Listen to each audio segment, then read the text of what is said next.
Welcome back to Cham'Pain with Cavanagh. I'm Craig Cavanagh, and today I have got a very special co-host, which is the first time I've got a bit of a partner in crime. Paul Burns, how are we? I'm good, lad. I'm good. Very warm today, though. Yeah, always ready, lad, but it's hot today. Sweaty, innit? Sweaty. We've got a big one today. We've got a proper Liverpool original coach, cage killer, gym owner, and not afraid to speak his mind. This fella's not just been throwing hands in the cage across Europe. He's been raising fighters, building businesses, and saying what most people daren't to say. He's one of the realest lads I've known. I've known you for a couple of years now. Please give it up for Dean Garnett. What's happening, Dean? All right, boys. How are we? You good? Yeah, I'm good. Yeah. How are you getting on with the heat? I like it, yeah. It's nice. I can't stand it. Me, lad, half an hour in this heat's too much of me, and I'm like that under the umbrellas again. I'd rather be too hot than too cold. I'd rather be I like managing it, me. Yeah. Right, so on the show, yeah, I don't know if you've seen the show before, but I don't just like to talk about what you go on now. I like to see why you tick. So I like to go all the way back. So I'd like to go back to early days. Dean, before the gyms and the scraps, what was young Dean like growing up in Liverpool? From Speak, and yeah, grew up in, pretty average family in Speak at the time.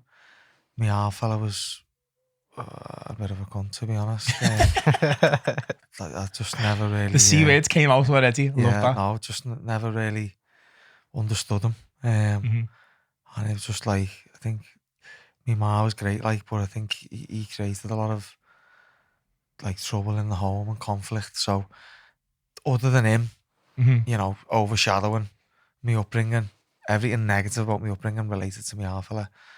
But other than that, my ma worked her arse off, and I've got three brothers and sisters, and we had a good upbringing. Do you know what I mean? We had fun growing up. So yeah, grew up in Speak, just like most Scousers did in those sort of times. You know what I mean? Yeah. Do you know what's mad though? Like the way you are, you're very well managed. You've got a good way of thinking about you. Do you think you've done the total opposite of what your dad was? Don't get me wrong. My dad was very pro education and really obsessed with me being academic and all that stuff. But at the same time, he was abusive to me ma and just showed no interest in us. And it definitely, he was a bully, so it made me aspire to be able to sort the bully out. So I kind of grew up, spent most of my childhood fantasising about filling me half. Do you think that's part of the reason why you've led this career on now? It's got to be, hasn't it? Listen, it's 100% why it's happened. I love the way you name dropped Aspire then. Yeah, it's just where the name comes from. But no, genuinely, 12-year-old me, if you pulled me, what's going on, mate? I'd have probably said, oh, my half is horrible. I'm going to batter him when I'm big enough. And I did. As soon as I was old enough, it was actually a Valentine's Day. Did you actually fill him in? I said to my ma tonight, I was 15. It was Valentine's Day and I went to Q's in Bolton. And the Q's, I don't know if anyone remembers. You're young, aren't you, lad? I forget you're... Yeah. But, he's a baby compared to us, isn't he? Everyone was going to Q's in Bolton and I went there and had 6 pints of Stella, and that night I came home and all that trauma, years of wanting to get him back for the violence How against did you me feel ma. after that, would you say? It just blew up, and me and him had a big war, a big fight, and even after I left the house, I was waiting for my taxi, I let myself back in and we had another go. But it was I was going for it, do you know what I mean? And then I moved into my nan's for a few years and was doing my A-levels and stuff at St. Margie's at the time. So yeah, that's kind of definitely, there was definitely a time in my life where anger was ruling me. And every time, as a youngster going out into town, going to society in Garland, I was one of them people who'd had too many drinks, and the next morning they'd be like, what happened last night? And I'm like, oh, you were a nuisance last night. And I just think that was all that childhood trauma, weren't it, just playing out. I don't have any of that now. I think I'm well over it. I think finding MMA let me channel all that negative, yeah. Do you know what I mean? Yeah, of course. Want to batter me half, and let me. So when that happened, lad, did it feel as good as what you thought it was going to feel when you done it to him? Or was it did you win?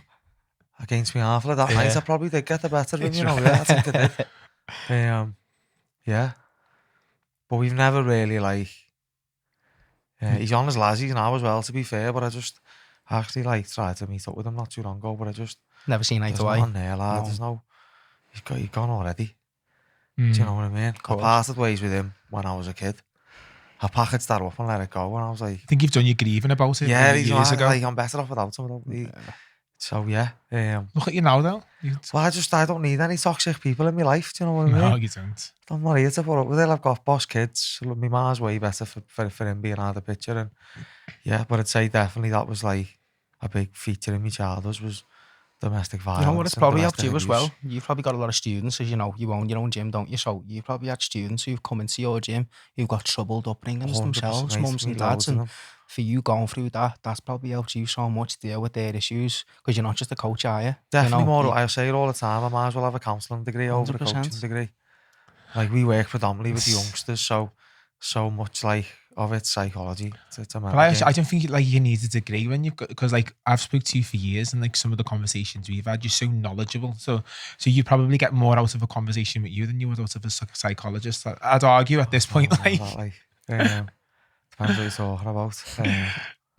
So you know, like, let's go back to like, so was it always obvious you'd end up scrapping for a living, or was there other dreams? Definitely a point where I thought I was proper hard and like was constantly getting into trouble, and it wasn't that I was being nasty or anything to people, but like I was that person who was probably looking for it when I was like 18, 19, looking for a reason to prove it to myself that I can fight and I can beat the bullies. You know what I mean? Yeah. So I'm glad. I think we went to Thailand when we were 19.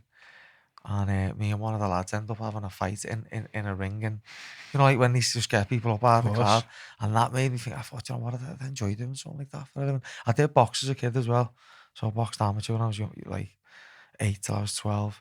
I had a few amateur fights as a kid, but yeah, no, I don't know. It was probably always going to be the way for me to go.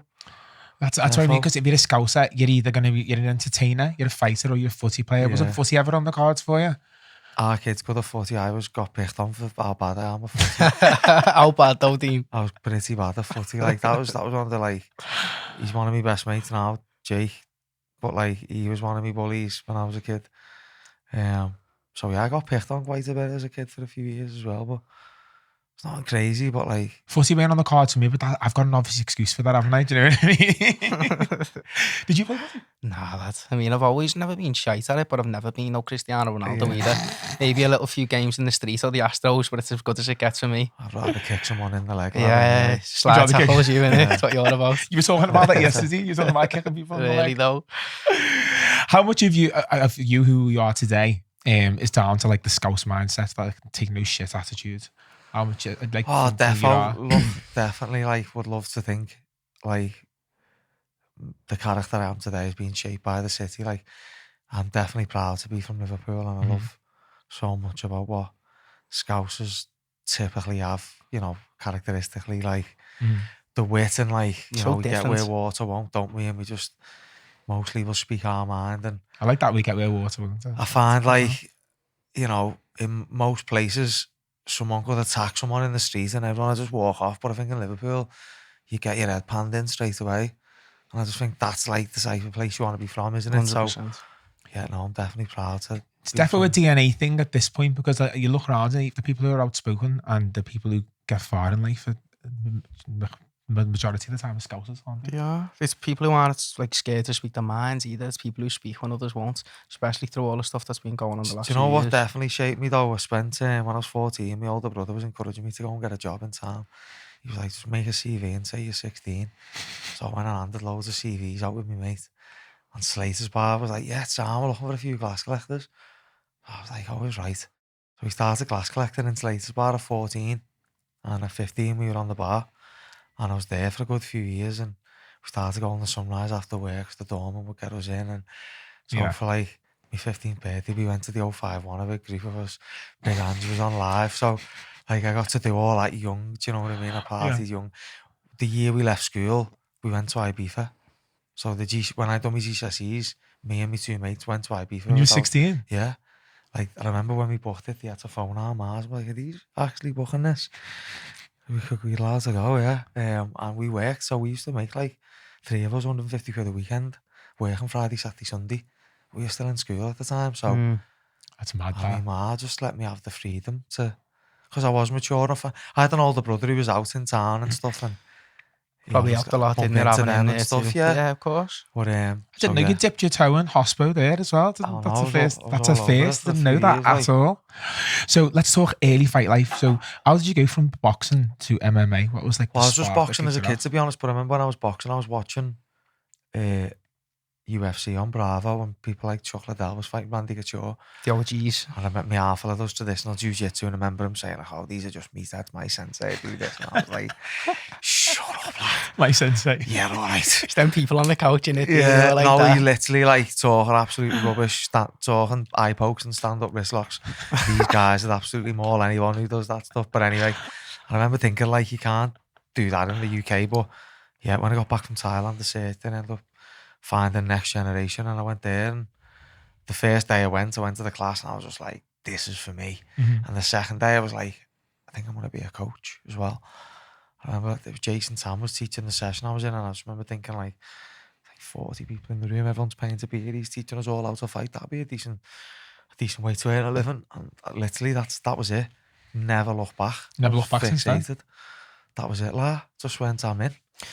That's mad. That was that. When was the moment where you just thought, I'm fucking boss at this? Like when was the moment? I'd say never. No, I still feel like I'm massively not where I want to be with it. I had a fight on Saturday, and I just don't feel like I performed well in that fight, to be honest. But got to win, so I'm in the semi-finals. But yeah, no, I'd love to win this PFL tournament this year, and then maybe I'll give myself some credit. But I feel like I've underachieved in terms of like fighting. Well, I think that's in your head, that, because from where we're sitting, I think you've underachieved at all. It's just a high achiever mindset. You got to look at what you've achieved. Well, let's get this. If I can win this PFL belt this year, 2 fights away. Next fight's 11 weeks today, fighting her. So see this tournament that you're in, is this the one at the very end? Is it the $1 million Only $100,000 this one. Is it $100,000 check, is it? I'm saying plus the belt. But it's only $100K. You get $100 bonus anyway. Yeah. It's huge though, PFL at the moment. Push it onto the world tournament. Yeah. I would love to main event a show like that in Liverpool. That's the dream. Yeah, okay. And obviously me and Lewis got fight of the year. Yeah, Lewis McGregor fight was this. Yeah. And obviously, you know, if he stays unbeaten and I get a few wins, then that fight would be a great fight to run back, wouldn't it? It'd make a lot of sense to put it on in Liverpool or Manny. So something like that would be nice. If I can do that in the next 3 fights, win these 2, win the belt, fight someone like Lewis as a main event, then I'd probably sit back and go, oh, you've had an alright little go there in the end. Yeah.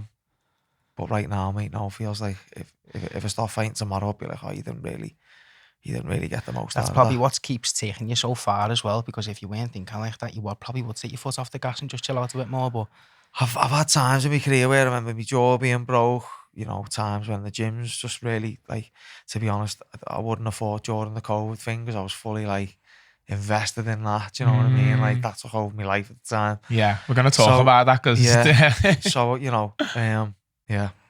So, you know, your first few fights, did it click from the first few, or was it, like, chaos?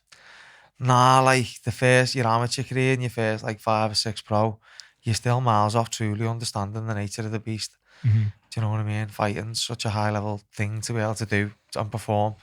So there's so much in it now that I understand it much better now. But yeah, no, it didn't click for me until probably a few years ago, 5 years ago or something. And I'm 18 years deep this year.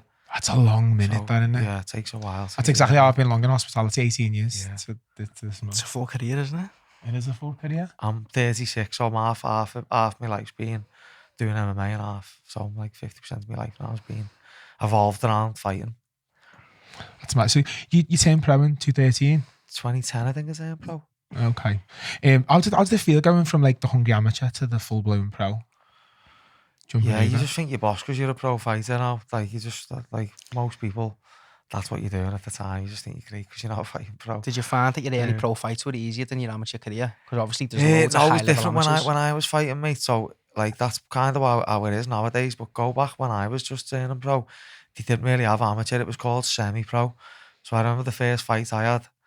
I took it on Thursday night. Fishy was meant to be fighting this lad. He turned pro early as well, though, didn't he, Fishy? He's fighting a kid who was 3-2, and I was 0-0. Never really done proper MMA sparring. I'd done jiu-jitsu comps. And it was day before weigh-in. He weighed in day before, but I weighed in on the day because we were coming from Liverpool or something. I was 68 dressed. Yeah. He made 70 the day before. He's huge. You'd see the picture.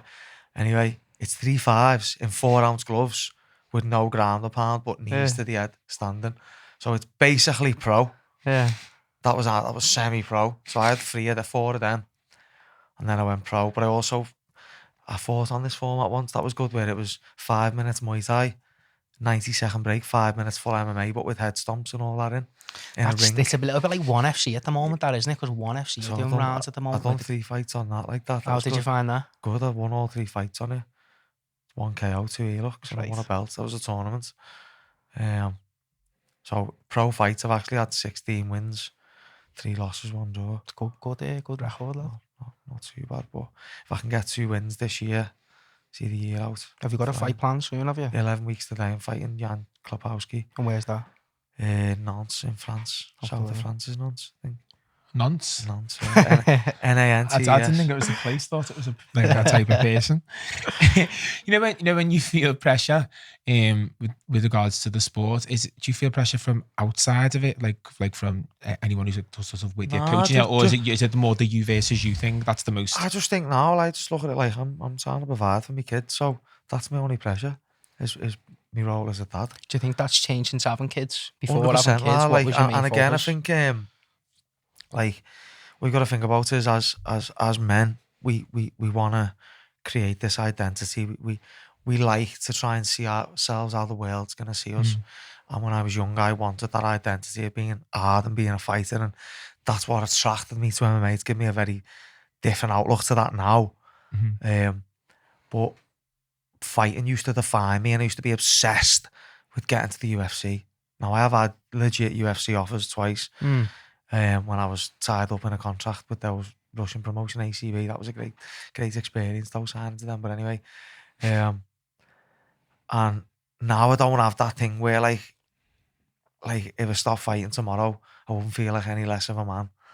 Now, Was it more proving something to your younger self? Was yeah, it an that's ego probably thing? maybe what that is. Whereas now it's just a way to make money. Of course. At the minute, that's like what it is. I get paid well for fighting at the minute, and when I'm in there, I feel like it's easy. I'm meant to be in there. Like, I don't get any nerves fight day, nothing, you know. Nothing at all. Nothing. If anything, like, I get them now. Like last night, I'm lying on the couch visualising fighting the guy, getting a bit of like jelly belly and that. But 5-6 weeks out, that'll all just stop. All day of the fight, I'll have no nerves. I will be as calm as I am now, talking to you before I go out. When I'm in there, it's just so like, don't feel in danger. It's your in job, there. innit? Second nature to you, I won the first 2 rounds on Saturday, and I was halfway through round 3 and I'd done a big weight cut and I could really feel it. Anyway, I took him down, I ended up falling off his back, and I was just like, stay here, sound. You know, you're safe, just innit? held his wrist and he couldn't do nothing. I was like, do you know what I mean? And he went for it like with like 10 seconds to go, and I was like that's what it was like. Do you know what I mean? Don't get me wrong. The fight before got KO'd, I got up 9 times. Like, but Was this the Lewis fight? You know what, though, you had a even good still, crack. even in that fight, mate, like I got poked in the eye really bad, and you know there was a few other things going on. Someone soiled themselves in there. Just it was crazy in there. Before you'd got in there? Not me. But anyway, wasn't me. Yeah, and so I was wondering what that was about. I'd been knocked down, I'd had the illegal knee or whatever, whether it was illegal, I don't even know, but whatever. I just remember that the doctor was like saying to the ref, who's my mate, let's get him out of here, he can't see for shit. But never wanted, I think I weren't going to win that fight. What was weird about it was I feel like he sort of underestimated you going into that fight, and you know what? It was like, I watched the full fight, mate. I don't reckon he did, And lad. it was a belter fight, lad. It was back just and forth, chaos. though, I wasn't it? It was. hardly even watch it back to reflect on it because I know how many things were going on in my head, and I just know, like, you know, that's rare. The eye was so bad. Like, I shouldn't have been fighting. Should have been pulled out of it at that point because I couldn't see properly. But anyway, I was able to look at myself in the mirror and say, didn't look for a way out there. Of course. You were out. You literally, the doctor and ref decided. They were like, he's done. And I just turned around and went like, whoa, heads or something. I just screamed to the crowd and everyone started screaming. And I know both guys really well, they're friends of mine. Yeah. And I think they went, well, just let him do his thing. Yeah. You know So, who you are. so I just know that I'm like, when I go into that fight, I know, all right, I was embarrassed by my performance there the other day, but I know I'll give everything to win on the day. I might not always win, but if I've trained hard, I've made weight like a professional, even if it's been really tough to do, and then I've fought to the bitter end, then I can live with myself. And if that puts food on the table for my kids, then great. So that's my relationship with fighting at the minute. To be honest, I'm enjoying it, and it pays some bills. You say you enjoy it more now, rather than what you did to start your career? Well, I put less pressure on myself, maybe, in that sense. To like, do you think it's the money earning side of it too? Obviously, you know you're getting paid well now. You've got your experience. There's that, but there's also, like, I'd say back in the day, I was fighting and I was like doing things like tutoring on a BTEC program while I'm fighting like Magomedov in Chechnya. Was this the story? Was this the program? He just beat Peter Yan, and then I'm fighting him in Chechnya in his backyard. Meanwhile, crazy. You know, I'm working a full-time job on a college program that I've set up. So I've always had like loads of plates to spin. Yeah. Loads, and if anything, I'm spinning less plates now. So that's why I feel like I'm a bit more focused on fighting, even though I'm 37 in 2 weeks. So when you were over it, was it with ABC? Where was that located? ACA. You were with Mohammed Bahayev then, wasn't you? No, well, I wasn't with him there. That was all just my own stuff there. So where was it when you went over? I can't remember where it was, lad. I saw it on your Instagram a few times. You went over to train with him. Somewhere I've been to Bahrain with Mo like Bahrain. 9 times or 8 Bahrain. times now, yeah. And was you fighting on a promotion over there? I fought in Bahrain as well, yeah. Yeah. What was the promotion you were fighting? Brave. That was it. How was you fighting for them? Promotion owned by the Sheikh Ali. Yeah. He's a cool guy too. Look after you over there, do they as well? Always do, yeah. Yeah. So yeah, no, you'll have fun when you go over there. So you know, in 2018, did you step away for a little bit? Just step out of it for a little time? I think I got my jaw broke. Is that when you got your jaw broke? Yeah, I was in Bahrain. It was fight week, and someone suplexed me, and we just landed funny, and my jaw fractured in 3 places. So I ended up just having like a few years out. Then I was training every day, coaching. How long does it take to heal that? They said like don't fight for a year, but I just rolled out. Back in there, No, it wasn't. The COVID thing started, and you become a dad around the same time as well, didn't you? Yeah. Must have been. What was going through your head when you obviously you couldn't fight?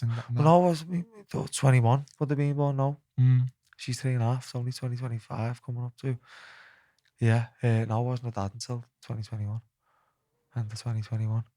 But yeah, no, that, like I said, I wasn't bothered that I couldn't fight because I had the gym. All this stuff was going on with COVID. Loads. It was during that COVID time. There was loads of things going on in my life, so it was okay. Like I said, I wasn't clinging to that identity of being a fighter. Like, it didn't define me anymore. Like, I had these other roles in the community that I felt were important to me, i.e. being a coach. Yeah. What was it like going from being a fighter to being a dad? What was that transition like? It was smooth for me. I just feel like a natural dad. I don't know. I really love being a dad. I think it's just something I enjoy doing.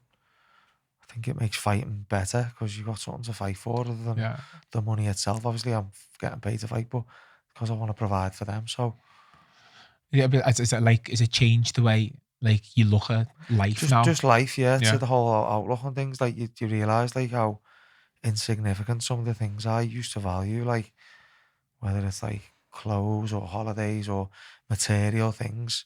Oh, so insignificant now. It's so insignificant when you've got kids, mate. Yeah. So obviously, I feel. You train kids early as how young? 3.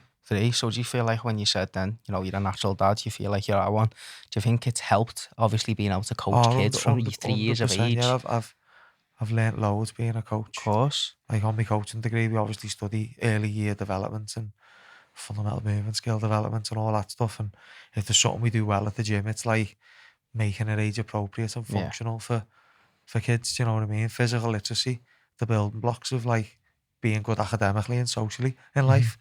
Do you know what I mean? I like that physical literacy. I've never heard that. Even that BTEC program, you had it running from the gym, didn't you? You know, yeah, a lot of from the gym. We've got building a second classroom for it this year because we've got so many kids coming on. Good. It's like an employability course, really. We've got 4 pathways: fighting, coaching, uni, and working within the industry, whether that's media, you know, officiating, reffing, cut man, all that type of stuff. So it's like to give you a foothold and a platform to set yourself up to be in the combat sports industry, because obviously fighting is you train 2 hours a day. What are you doing for the rest of your day? Obviously, if you want to retire from fighting and then be a joiner, you've got to go and retrain. Whereas if you've been a fighter, now you want to be a ref. Well, all that knowledge, it's got compound interest on it now. Transferable skills, really, aren't they? Exactly. If you want to be a videographer in the MMA game and you've come out of the fighting game, you're going to make better videos than the guy who's not knowledgeable on combat sports. Yeah. If you want to be a physio you finish your fighting career and you've got your physio degree, you've already got a foothold in a niche market.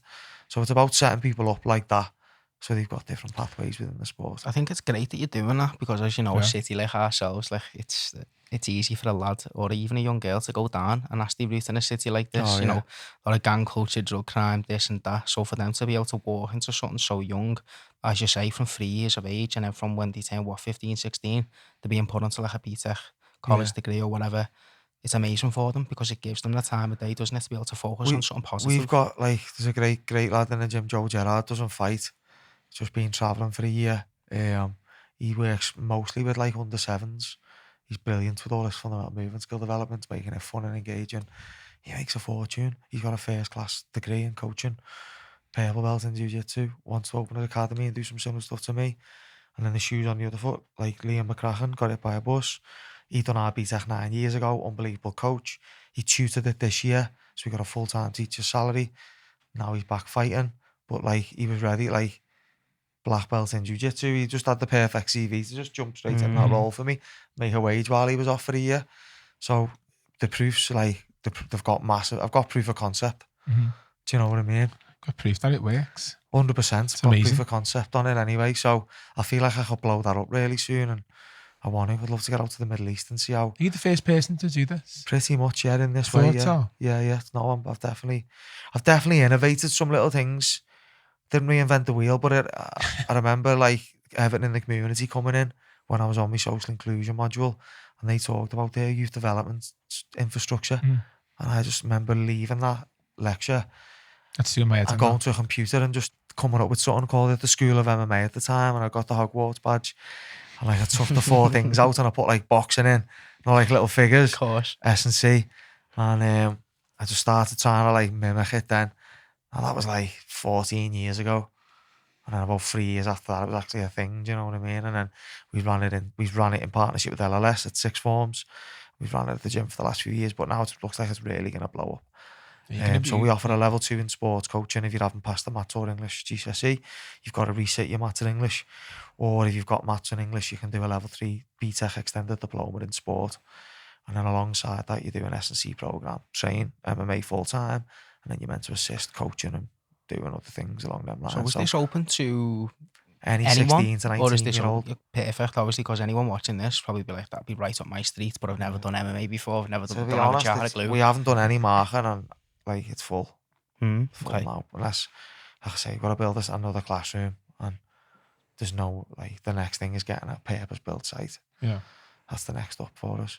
Sounds good. So it's nice, it's exciting. Have you got people to move into like not your position, but have you got people to move into, if you do like sort of extend it and you go bigger, have you got people ready? It'd be a nice problem to have that anyway. Yeah. That's what I mean. No problem. Yeah, we do something else with the building we've got now anyway. We've got a CIC that we've set up, and we do a lot like stuff like, you know, summer half term stuff where we provide meals and training for kids. That's funded by the council. We just had some funding off Sport England, some off the police. So we're trying to do more and more grassroots stuff now and make it more accessible, because it typically is quite expensive MMA training. Most things are for kids now. So we're trying our best to like cover all our bases and get as much reach going with kids and the youth. Like most of our business and clients, or, you know, students, whatever you want to call them, they're all under 21. So we're like a youth centre anyway, really.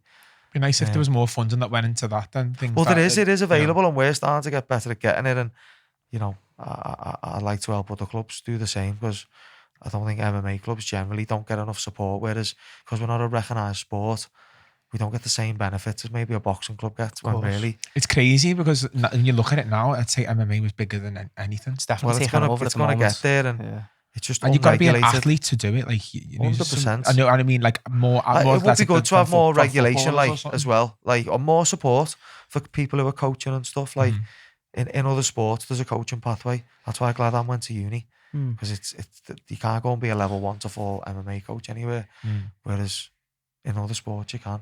But I was just a bit forward thinking, and I got to uni, and it's helped me put the pieces together anyway. So I'm accessing what I've missed out on now, but by my own innovation. Do you know what I mean? Do you ever think MMA will be an Olympic sport? Obviously, there's always been Could debate be, around yeah. it, hasn't it? No, You've got could the be. IMMA. Yeah, I just think that could easily slot into the 100% Olympics. it could. I don't see why not, because the sport's in there. That for me, I think to myself. Yeah, boring to watch. 100%. I think that will happen. I do. Definitely. It'll happen, mate, yeah. I hope it does. Let's talk lockdown. Let's talk lockdown. This is one of the one I've wanted to speak to you about the most. Absolute madness. How did that period affect you? It was a crazy time, weren't it, for everyone? But I think the problem for me is I knew something was coming, and I'd done that Perspectives podcast, which isn't available online anymore. But there's a clip of it on my Instagram page where I made some statements on a podcast randomly. Like, 2 lads got me on a podcast to talk what they thought, and on the day they said they want to talk about vaccines, and they were a bit like, okay, do you know what I mean? Go there, random, and they were a bit like, who are you to like talk about vaccines? You know what I mean? Yeah. And I was just like basically saying, I've got something I want to get off my chest about these things, and I think they're poisonous, and they're going to release one soon, and they're going to try and tie it to your passport and say you can't go on holiday. This is October 2019. That was about 5 months before, wasn't it? Before any announcements? No, nothing, lad. Anything before Nothing. any COVID announcements? Nothing. No announcements. No. And I actually said it's going to happen within the next 12 months. So it's about to happen. So I wanted to say, whatever they tell you can't have, don't take it. Did someone tell you that was coming, or did someone? No one told me. I just read. It's all. Wasn't there an agenda somewhere? It was like it was everywhere for someone. This is the thing, right? It's all there to read. What's happening now with the boats? They've got a document called Migrant Relocation from 2020 or 2000. Is it from on the UN website? Go and look at that.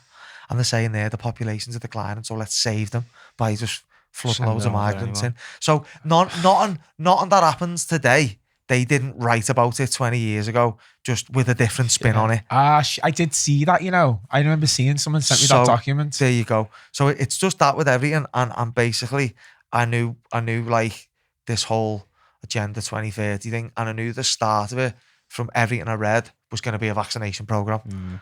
Now, I should have put 2 and 2 together and said, how do you get people to take a vaccine? You say there's a pandemic. I should have put 2 and 2 together, but I never. My dad had said they're about to fake a pandemic. Yeah.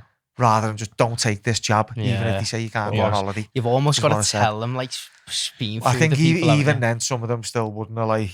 But you know what's mad though? Like even if you come and say stuff like that and you give an opinion, people go, "How have you got the right to do it?" You do research though. You do your own. You don't just do it off a whim. Read on something. Do you know what I mean? Like, that's what I mean. And a lot of this stuff, when I first see it, I'm resistant to it. So I didn't believe.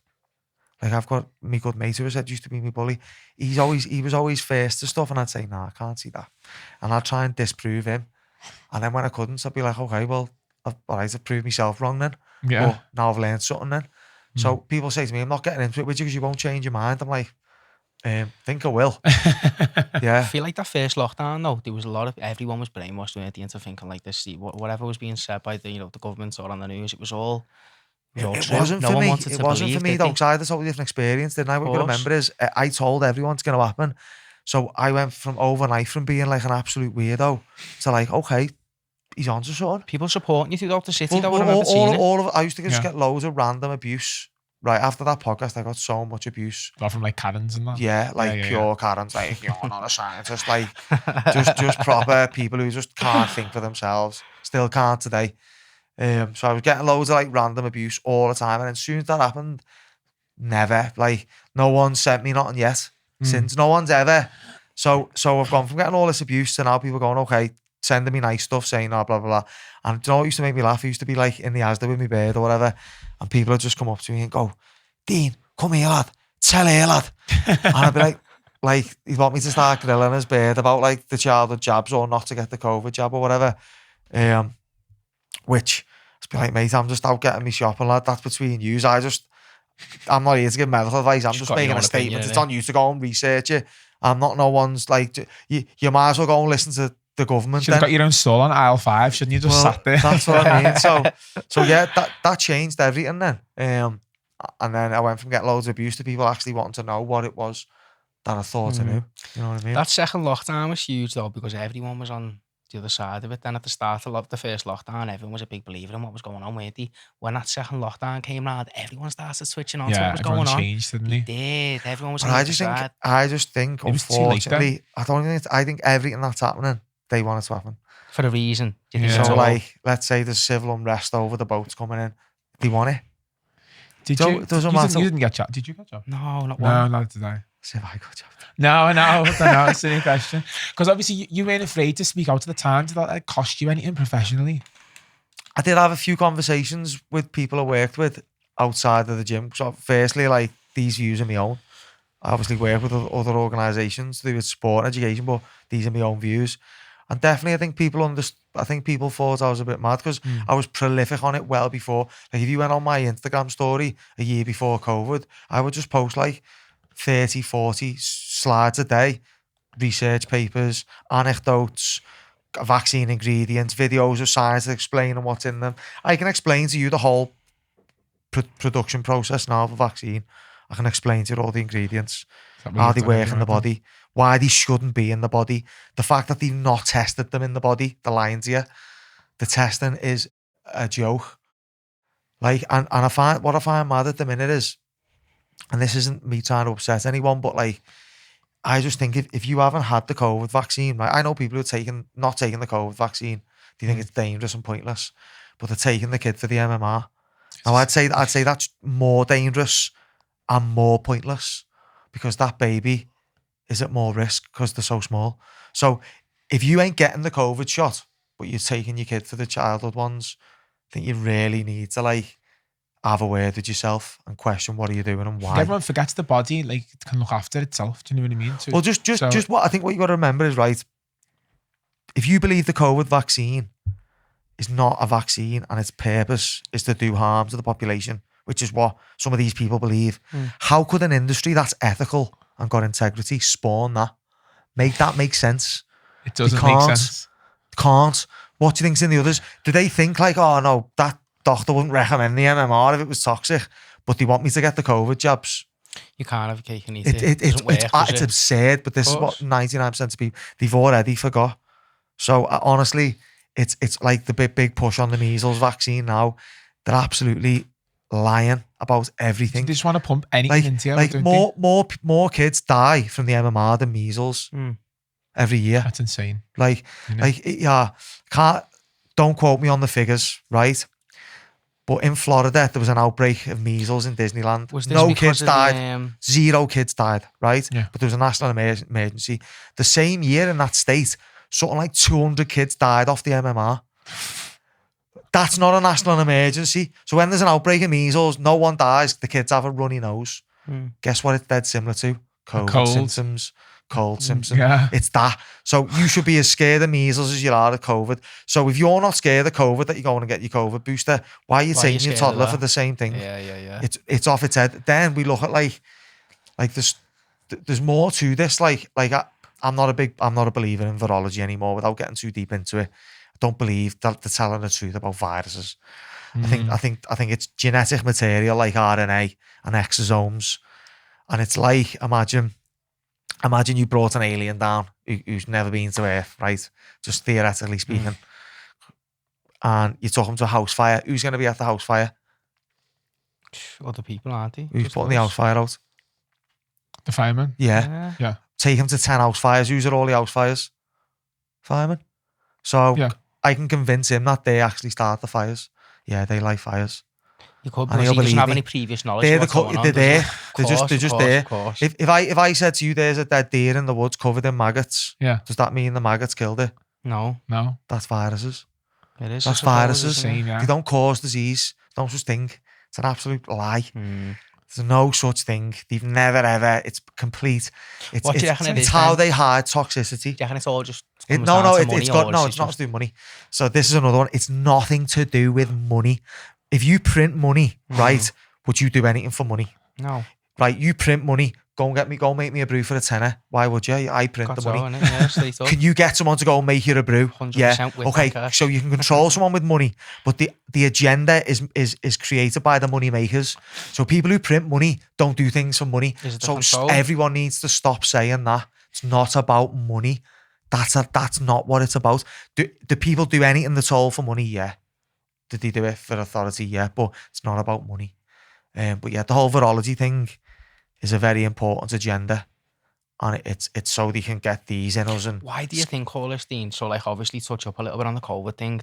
You obviously touched up on Agenda 2030 and shit like that, haven't you? What's the end goal to all this? It's control, isn't it? It's control. I can't. You're asking me to be a psychopath.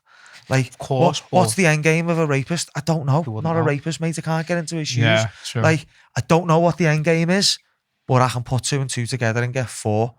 And do you know what I mean? Yeah, you wouldn't miss the bullseye very much. Like, I'm onto them. You know, something's on its and way. I know. And I just think without the virology lie, they couldn't poison us. Like the COVID thing's being rinsed, repeated. Polio, HIV.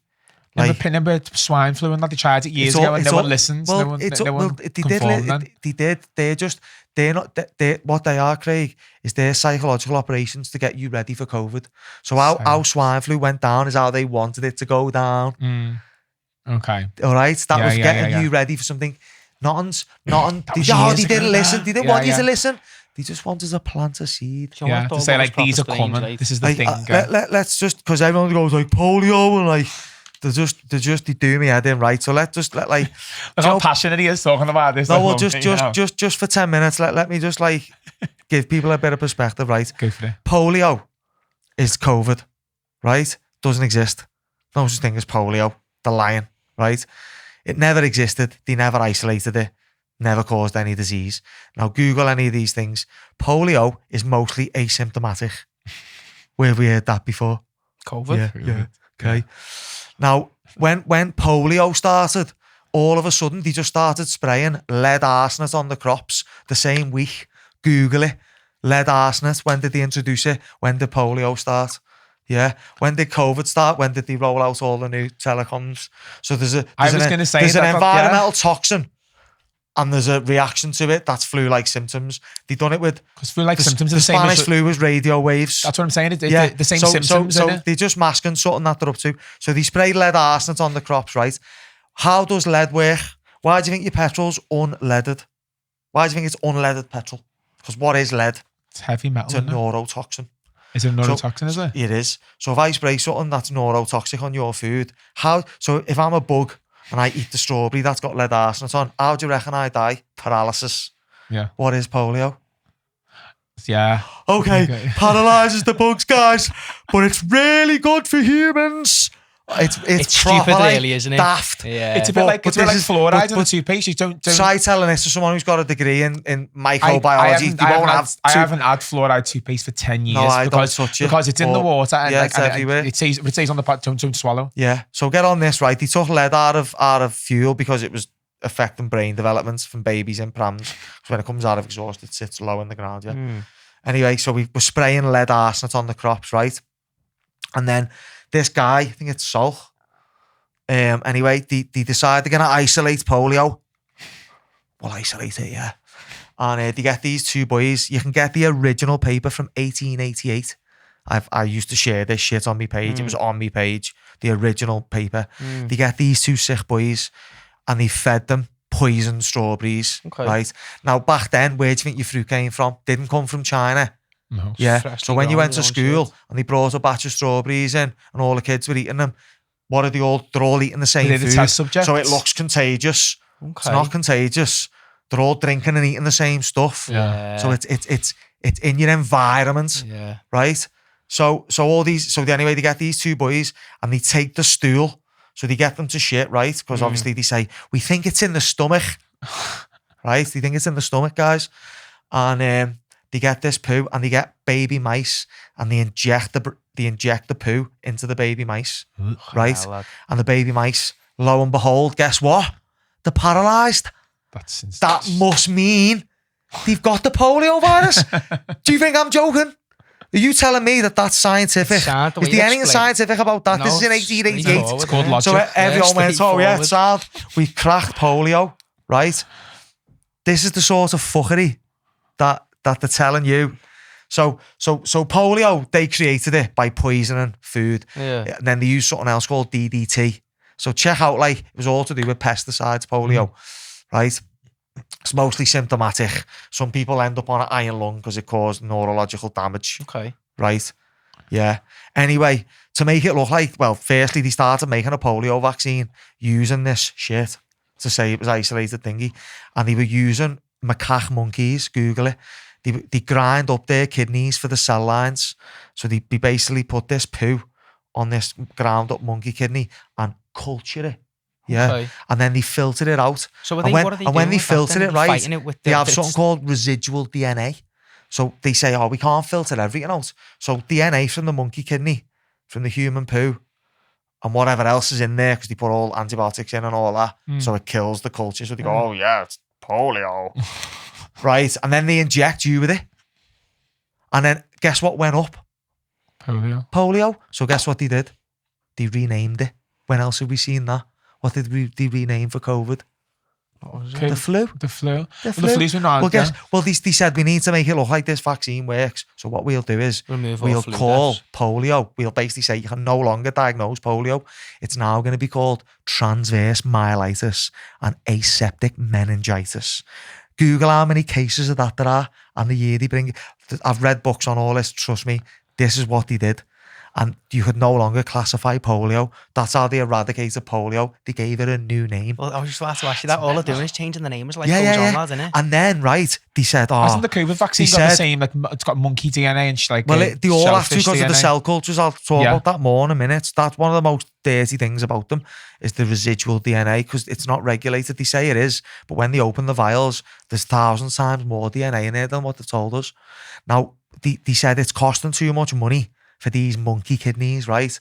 So they got this woman who was dying of cervical cancer. Her name was Henrietta Lacks. They waited for her to die, this mother of 5 or whatever she was. They took her cervix out and they used her dead cancerous cervix. No. It's called a HeLa cell, capital H-E, capital L-A. Google it. Like, if you're that person sitting there watching this now going, oh, he's lying, just Google what I'm saying. It's not a theory. This is the facts. Yeah. Now, would you want some cancerous cervix injected into you? 100% no. If they can't filter every single bit of if the virus is only the same size as DNA and RNA, how can they filter it all out? Well, they admit they can't. So that goes in the vaccine. And that's why they have to put things in, like thimerosal. Like, say it's a multi-use vaccine. They used to use a mercury compound. There's ethyl mercury and methyl mercury. And they'd be like, this one's less toxic. It's actually more toxic than the one in your thermometer when they actually studied it on human cells. So they have to put toxic shit in then because they've got all this nasty stuff in there. Oh, lad, it's proper It's like... the big circus, isn't We're it? just It's guinea black pigs. magic. We're just It's guinea black pigs at magic. this point. It's not... But then the black I don't believe it's people left, right, scientific centre. at all. They're making it up. No, I don't. It's literally, they make it up as they It go all along. seems like they're just doing anything, innit? I'll give you an example, right? There's something in America and Robert F. Kennedy Jr., I don't buy none of that he's as much in it as Fauci. This is to get you buying onto one side. As long as you buy into the dichotomy, Do you know it's who's fine. mad is? Fauci's ma. Yeah, I think it's Mother Teresa. It's Mother Teresa. Did you know that? Didn't Well, know well, I that. think- It's Fauci's ma. No, well, I actually think it's the dad. Yeah, It's, you look. Yeah, it's you look. Father Teresa. No, No, I've seen it's it. Father Teresa. I've seen it. I know what Yeah. you're talking about. I think Gaga and Abramovich are mother and whatever. Mother and- Yeah. yeah, whatever. No, Anyway, I seen that the other day and I went, Well, makes yeah, sense. what was I saying then about that? Sorry, like, Fauci. the witch. Fauci. Yeah, I can't remember, but anyway, it's just, there's nothing, honestly, there's nothing Robert F. good. Kennedy and Fauci, that's what you said. Yeah, so you've got people like him exposing it now. I just think that's all to like, he talks about safe vaccines. I don't believe their narrative on disease or immunology is true. And I don't believe there's a vaccine that was ever designed with any good intention. And anyone talking about safe ones is like saying safe if they were making bioweapons. vaccines that could actually help you, then they'd be shut out of business because then But they don't want to do that. It's That's clear, what I clear the mean. agenda's Yeah. something else. So, yeah. They were saying that they must have this vaccine up within 6 months, but like there was plans years before this. It needs 10 years. For this fucking lockdown and everything, no went, lad. Yeah. There was plans for this. It's meant but to be- then meant to the be like- Obviously, it's meant to have 10 I years, knew innit? about it. I was Crazy, talking about it in like 2017. Was it, yeah. That's Early how, that as well. that's how early, but 2016. I knew 2020 was the year it started. Yeah, but isn't there's meant to be regulations that like normally if you bring something out, you've got it to like 5 to 10 years tested. It's got to be. So that didn't So make they sense. say, Why but it was like, all Because it was a black as national well, though. emergency, though, weren't it, Dean? See all that's black as well. So what like, I just think it's all clever, like, mind control. So, like, you know, we think the other ones are safe. We think this one's rushed and the other ones aren't. Like, it's they're laughing at you. Isn't that all just a big plot, though? It's all just a big plot. It all ties in, lad. No, what I thought was weird, lad, yeah. There was this thing that came out, and it was like, even if you had COVID, right, and you were asymptomatic, you had nothing. I could have had COVID, got rid of it after 2 weeks.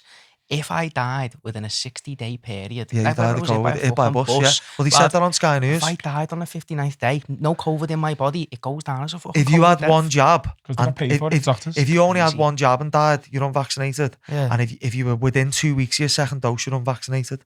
So if you get your second dose it back in your and body, then die 20 minutes later, you died unvaccinated. Mad. You don't go down. Mad. You go down as an unvaccinated death. Mad. And in some of the hospitals, they were killing them, weren't they? Using midazolam. So they were putting people on end-of-life pathways. So if you're going to die, they put you on 5 grams of midazolam. Obviously, the nurses and doctors must have known what they were doing. And they were putting people on, like, I'm not a doctor, right? But you know, if I said to you, you was, Paul, 10 grams of this kills you. And then all of a sudden one day I went, yeah, mate, this guy's just coming there. He's only 45. He's unvaccinated. Give him 10 grams of that. Wouldn't you be like, hang on, you just that'll kill him?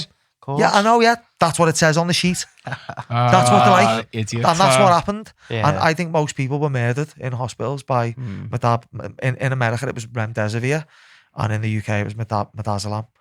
And it's all there. The proof's there. All the evidence is there. Most people were murdered by midazolam and ventilators. Censorship, isn't it? How much of it's just being kept behind closed doors, and loads of people with shadow bans during this period. Oh, I had loads of that. You did have loads of that. I had loads of that. What was it like for you? Like, so forget about the country and like the world, like believing all this shit. But what was it like watching like people from Liverpool like buying into it at the time? Obviously, it was painful because for me, it's not like we're talking about what football team you're on. I knew that once you put these things in your body, it's near impossible to get them out.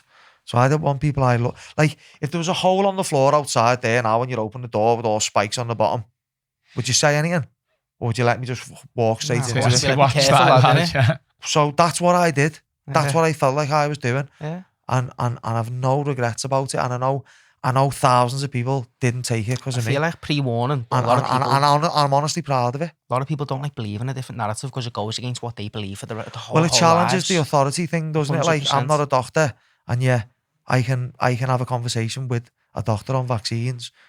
Like, Dr. Oz, a mate of mine, was going to debate me on the Leggett podcast. He saw the first one and said, I'll get schooled because he's well read. And then I went on his podcast to talk about, he was asking me questions about vaccines. So I am obsessed with them. This is what I'm still obsessed with them. I don't know what it is. I don't know what you're more passionate about. Because now he's so passionate, isn't he, talking about it? Like I said, when the enemy's at the gate, I'm one of them people who wants to fight.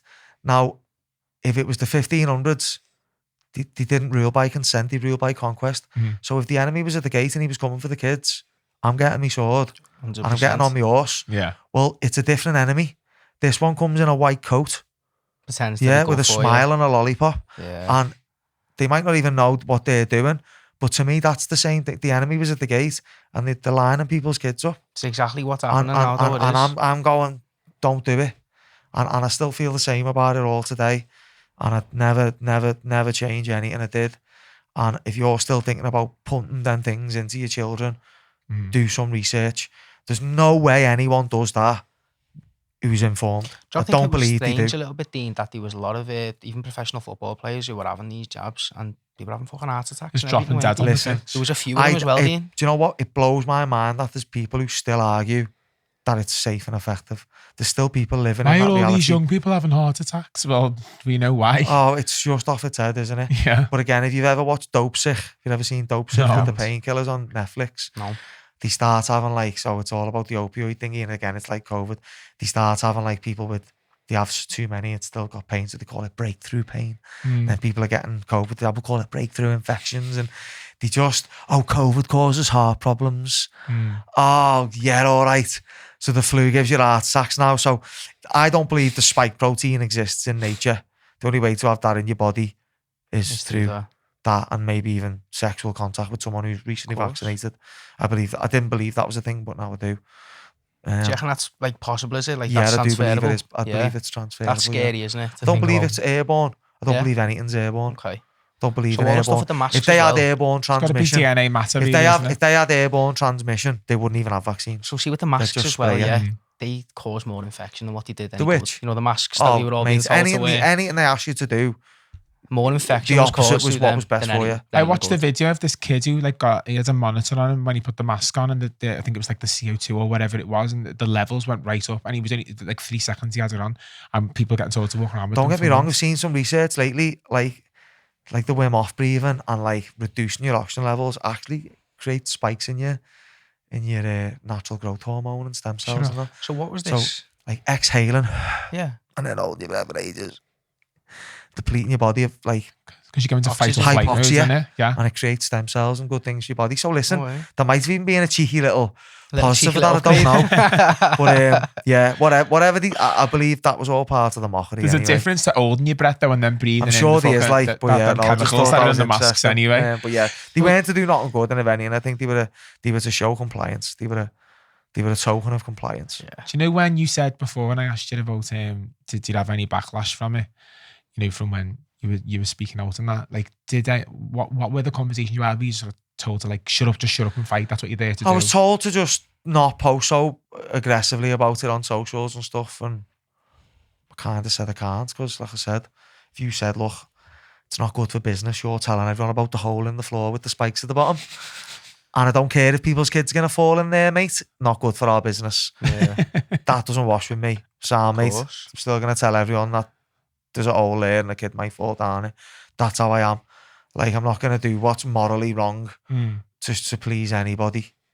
You know, you can't. Ever. So yeah, and that's why I'll continue to have these conversations, because health professionals won't have them with you. No one ever will stand on vaccines, ever. All these people have been offered millions of pounds by people to debate. Fauci won't debate anyone. None of them will debate anyone. I've asked count. I've tried and tried. I've never had a debate about vaccines, and I've been trying for 5 years. Every time my children go into a hospital or see a doctor, I try to bring it up with them. The moment they hear that I know what I'm talking about, they like the vitamin K, right? Yeah. For me daughter. This is how bad it is. I researched vitamin K, right? I don't believe babies are deficient in vitamin K. Every baby's born deficient in vitamin K. Okay, they're all born deficient in a 6th toe. Yeah.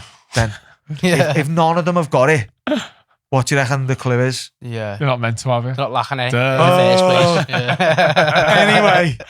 Anyway, but what happens is this bleeding thing, and you need to jab them up for it. Right, It's most people who've had the jab though, that it's think like that now, honestly, innit? It's Innit? but this is why none of them can weigh on for it, right? So this is what happened, right? They come down. Do you want the vitamin K? Not interested in vitamin K. Okay, the nurse like, you know, you've got to take it. Like they could die and that. Like I wish you were trying to chat. yeah. So I went, okay, Sam, go and get me your information leaflet. Yeah. Right, because I always ask. I don't tell first. Comes back the information leaflet. Have you read the information leaflet? Guess what she says? No. Sorry, no, I haven't. I know what's in the information leaflet because obviously I'm obsessed. So I open it. Right, again, it's something crazy, like 3 in 100,000 get this vitamin K deficiency bleeding, right? And it's off a traumatic birth. And there's proper, most of the time, there's bruising and blood. Yeah. Yeah, see something's up, yeah. Both of mine were C-sections, so unlikely to have it. So I went, do you think that's high risk? No. Okay, it's 3 in like 100,000 high risk? No. Okay. What's the risk of the actual vitamin K jab? Do you know? No idea. You just forced their own Okay, recommendation can on you it. help me make informed choices? Sorry, I can't. Right, I'm going to get the doctor. Okay. Doctor comes, exact same thing. Doctor The says, doctor didn't know. literally word for word, same Embarrassing, combo. mate. Guess who he goes to get next? Go on. The consultant. Oh Consultant shit. didn't know either. Comes, Oh, no. Consultant comes, guess what? Same conversation. He hasn't looked into it. It's not really his thing. He's Yeah, not man. bothered. Don't have to have it, mate. Honestly, it's hilarious. And I'm like, do you know the cord? Yeah. The Yeah, umbilical what cord, the yeah. clamp? Yeah. What do you reckon's in the cord? Go on. What do you reckon's full of it? What do you reckon? And they want that K2? because they sell it. Well, What Not is it? vitamin stem K. cells. Better than, Google what clot's better than vitamin K. stem cells. Stem that's cells, what they okay. keep- So No, they they go, were- oh, stop the stem cells getting in. That's Because that'll help them. That's mental. And then let's give they've got no stem cells. Like, it's a proper, like, it's mad when you look at it from your perspective. Dr. Evil that comes, one, yeah. Dr. Evil comes Yeah, up with yeah, all yeah, this yeah, stuff, yeah. doesn't he? Of course. Like, I just think no matter what part of the medical industry you look at, right, it's flipped. It's all about maximizing trauma and profit, and not the other way round. No, it is profits over people, So, isn't it? so if you just delay that cord clamp and it's got something like a third of the baby's blood in, I used to be dead on the figures and stuff, right? So if I've misquoted some figures, sad, it's got like a third of the baby's blood volume in, right? So that's going to help with clotting. It's full of stem cells, and then the baby doesn't produce vitamin K till like day 6 or something. Because why would it need to? It's got one up on that. Yeah. Like, Yeah. do you know what I mean? It's got the best thing Of course. known to man for helping heal the body. But you're stopping that going in. But then trying to get And then K2. going, yeah, I've got this lab made stuff here. And it's in a dose that the baby's liver can't even handle. Yeah. So now the baby ends up with jaundice. So what would you recommend keeping the umbilical cord? For as long as you can. Yeah. You will ideally till it does its Then thing and it first- goes white. the first few days, would you well, say? what did nature intend? Of course, yeah. You never intended what for do it you to be think getting they- clamped like, off and do given you think vitamin they're K, did they? Think in the wild, like they're all like, where's the vitamin K shot? Hurry up. Like it didn't happen.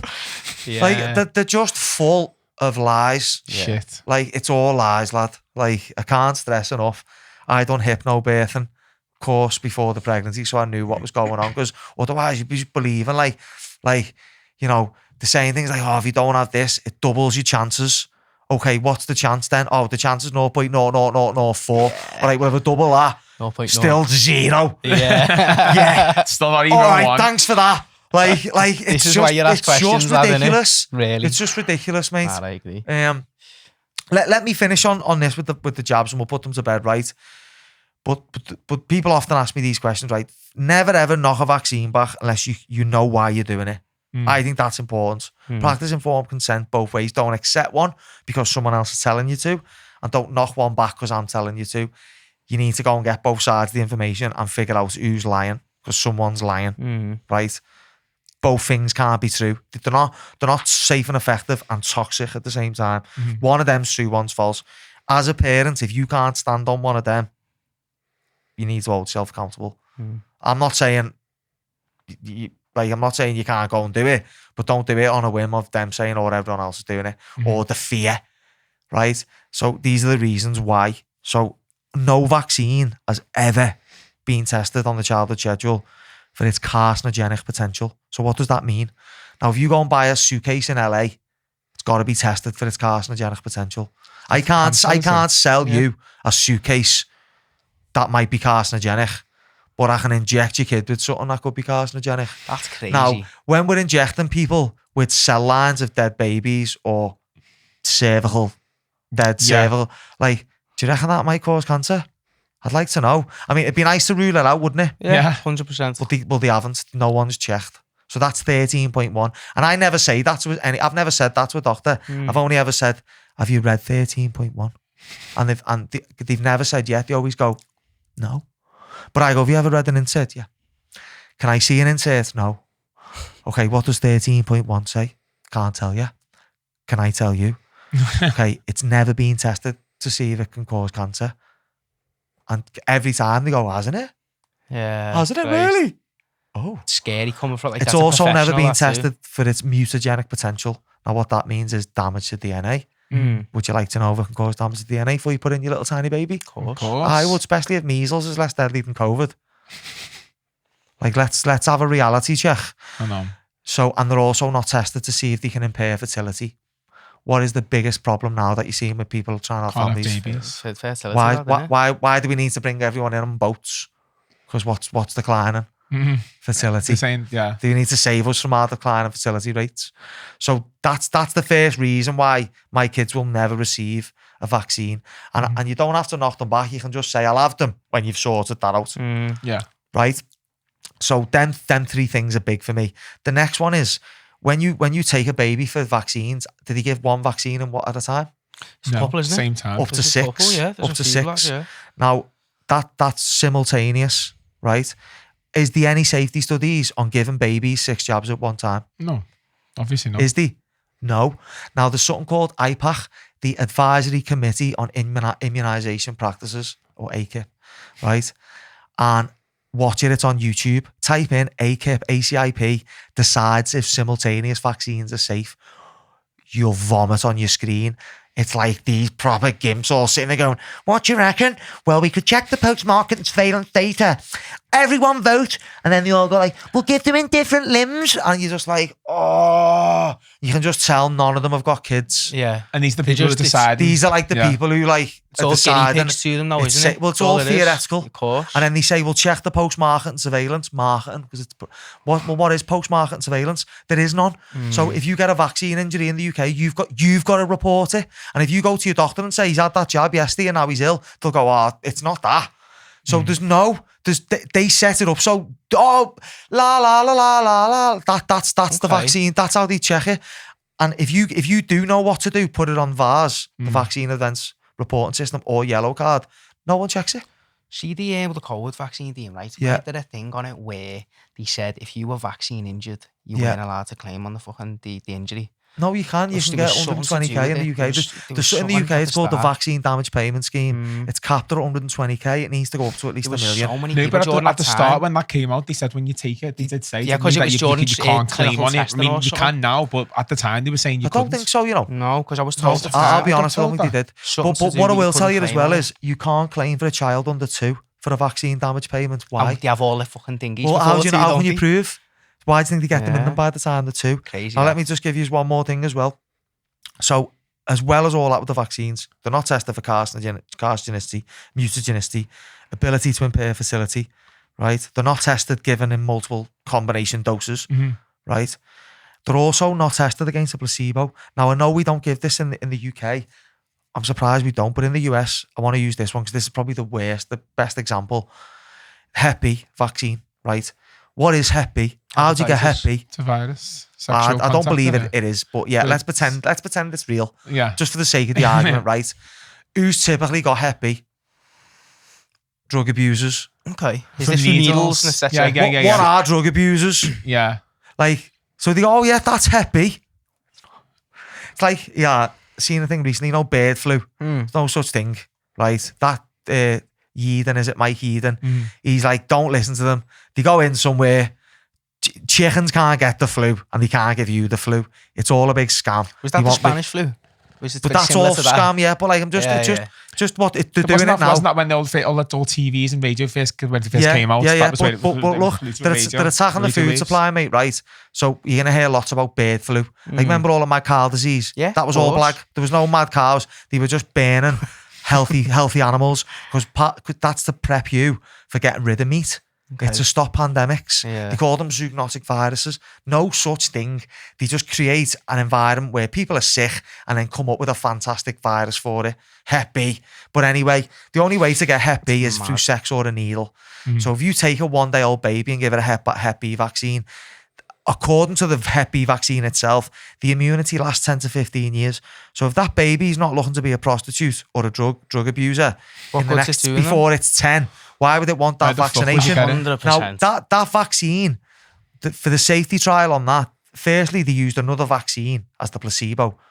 So how does that work? Because if you give 100 kids water and 100 kids the Hep B vaccine, it's going to look naughty. But if you give 100 kids the meningitis vaccine and 100 the Hep B vaccine, you'll get an equal number of ill adverse events. And they'll say, well, that's just normal rate then. One of them died in each group. Yeah, just SIDS. Like, the word SIDS came out in 1969. So they used to have cot death, which was dead rare, actually. SIDS, sudden infant death syndrome. Type into Google, what year was SIDS first introduced into medical literature? 1969. What was rolled out in 1968? The MMR. Is that when it was? That was when it came out? Now, Google, when was SADS first introduced to the medical literature? Sudden adult death syndrome. So was this just a cover of what was going on? Just hear me out a sec. That came into the literature in 2022. What came out in 2021?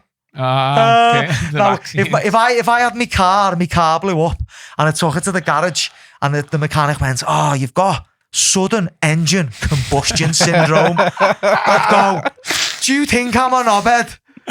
It just blew up. Are you having how ridiculous academia and science has become? This is what people who've got degrees, what I think they're called, degrees. I feel like they complicate it degrees to make of us. what? They make the commoner look at Freemasonry. it though, don't they? And they make But anyway, yeah. don't get me started. But that's it on the vaccines anyway. Not tested against placebos. They're not safety properly. They're just black magic, mate, anti-poison and kill, and that's all they're for. And they've never saved a single soul, not one.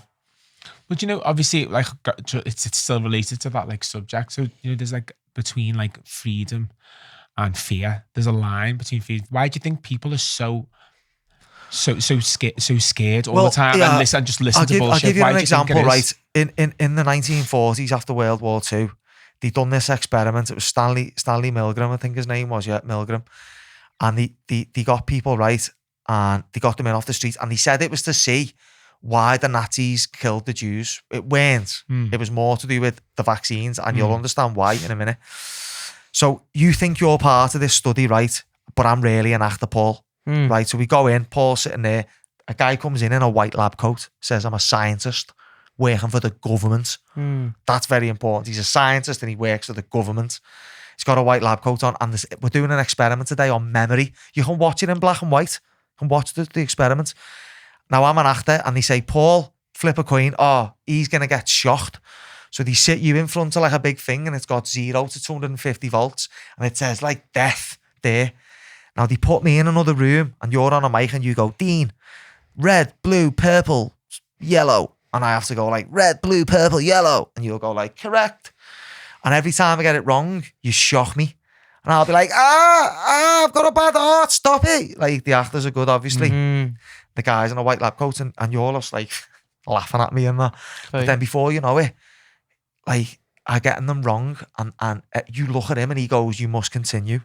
You must continue. And after it gets up to like 200 volts, and the guy starts going like, I'm going to die, get me out of here, blah, blah, blah. Watch it, it's pure distressing.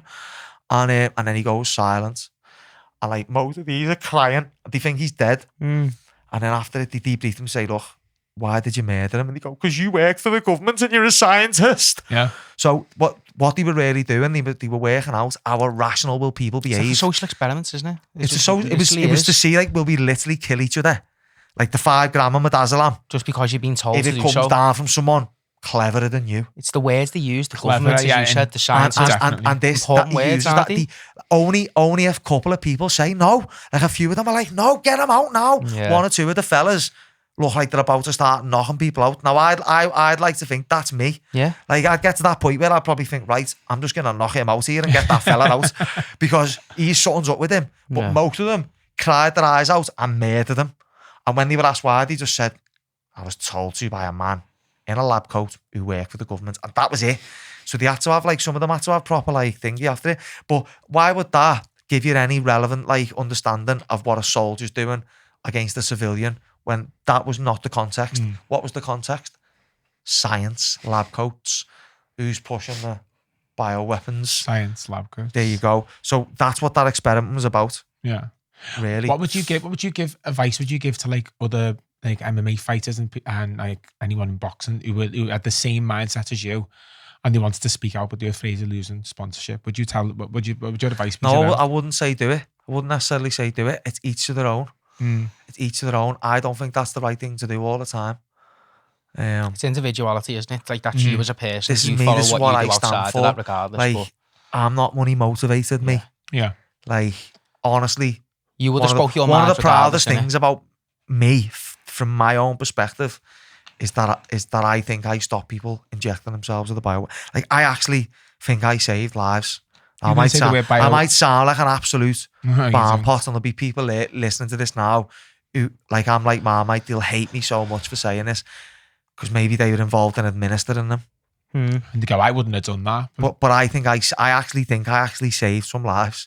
So I'll never, and I reckon I've stopped loads of kids getting neurological damage, cancer, all kinds from not taking childhood vaccines. I have parents reach out to me every other day still. Like, I'll always be available to chat about childhood vaccines and I'll never let anyone's child just walk down that hole because all kids are innocent. Yeah, exactly. That's how I feel. Like, adults can make choices, but babies can't speak. And I just think, like, I just think it's sad that we strap them in a car seat and drive them to the doctor's office and poison them ourselves. And I still think today it's still the biggest crime ever against humanity because we inflict it on nearly all children. I know. So let's move forward then from that then. So now that was, I think that's quite insightful, that though. I'm sure you did, to be honest. I didn't know it was going to go that deep, and I like that. It's really deep. It is really deep. Well, listen, so in 2023, it was a Lucas Corbett that you fought. Corbett, I always get this spelling. What did that feel like coming back and getting that fight? I fought someone before him and I knocked him out in 20 seconds at the end of 2022. So that was like my comeback fight. And then I fought that Lucas Corbett guy for like a world title. I wouldn't really call it a world title. It's like a European level title. But that was in a bull ring outside in the south of France. It was main event on BT Sport or TNT. What promotion was this for? Hexagon. Yeah. So that was a nice experience. That was a nice holiday. That was a good experience. Yeah, I love the travelling. Like I said, I've been to Belgium. Got 2 trips to France booked. Hopefully, if it makes it to the final, I am. So yeah, I love to travel with the fight game. What's the maddest place that you've fought in? Chechnya. It's crazy there. Chechnya. Is it as real as people explain it on like on Instagram it's and part of like Russia? Chechen mountains. And Ramazan Kadyrov. He's like known as a war criminal by a lot of like Western nations, but they were very hospitable with us. I loved it. 4 weeks in Chechnya, unbelievable. Is it as like grueling and rough as like it seems? Yeah, no, it's boss lad. Is it? Everyone's growing food, people own horses, AKs. The men are so respectful. Like, you know, we were in the company of some big, powerful oligarchs there. Yeah. And we used to walk into this restaurant and they'd all stand up and shake your hand. Yeah. And I'm talking like dangerous men who were worth in the billions. That's mad. We done some mad stuff. I've had some crazy experiences. I've met some real mad people and had the pleasure of going to That's a huge part of it as well, though. It's not just MMA, is it? No, it's not the only reason you're doing it for. It's a lifestyle, innit? This is why now, like, retiring doesn't worry me. Might only fight for another year or 2 or 3, but I've got all this other stuff. I'm in the game. You've cemented your name now, though. It's the contacts you've got through with the friends you've made. I'll always have work in the game. 100%. I feel I've got a lot to give to the sport outside the cage. Will. So dead excited about what's to come. Yeah. Even though I've got a great fight in 11 weeks. Do you think once you let go of the fighting, you'll go straight even more into coaching, or do you think there's that's just natural anyway, isn't it? I'm already a full-time coach. Do you think there's another route you'd like to take with it? Because you'd have a lot more time for yourself, wouldn't you? But I'll just go right back into that role, lad. That's what I've built it for, lad. Yeah, it's my passion. It's me calling. Is there any opponents that have like proper got under your skin? Like they're just proper gobshites? No, I've never had that before. Really haven't. It doesn't, like, my brother sometimes says to me, none of that nice guy shit, and I'm like, what? Like, have you not seen me when I'm in there, lad? I don't need to be horrible to my opponents. You're not this Polish guy I'm fighting looks fun. Yeah. He'll probably make this build up a bit fun, but lad, no one's gonna like get in my head or scare me. I'm sorry. Too resilient. Sorry, I'm too resilient. Yeah, 100%. You're too headstrong for that. Yeah. So I just like to have a laugh with the guys I'm fighting. Like I say, Lewis, the guy who beat me a fight ago, I've known and trained with him, so he you know, he's someone when he's fighting, I want to see him win. Yeah. So I don't bounce around me mugging everyone like an absolute bellend. I know what I can do when I get in there.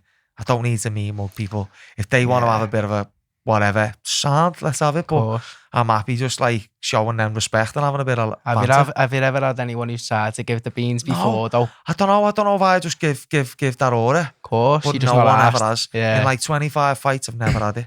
25 never? fights, never had Not it. once? That's mad, that. No.